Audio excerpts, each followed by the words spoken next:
അവൽ വിളയിച്ചത് ഉണ്ടാക്കുന്ന വിധം. അവൽ 1 കപ്പ്, തേങ്ങ ചിരകിയത് 1 മുറി, കൊപ്ര കഷ്ണങ്ങളായി അരിഞ്ഞത് 1 മുറി, കപ്പലണ്ടി അര, പൊട്ടുകടല അര, ശർക്കര 6 എണ്ണം, ഏലക്കായ 10 എണ്ണം, നെയ്യ് 50 ഗ്രാം.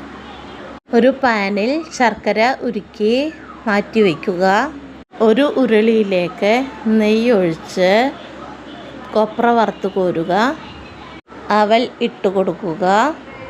അവൽ മൂത്ത് വന്നതിന് ശേഷം അതിലേക്ക് നാളികേരം ചിരകിയത്, ശർക്കര നീര് ഉരുക്കിയത്, കപ്പലണ്ടിയും പൊട്ടുകടലയും ചേർത്ത് നന്നായി ഇളക്കുക.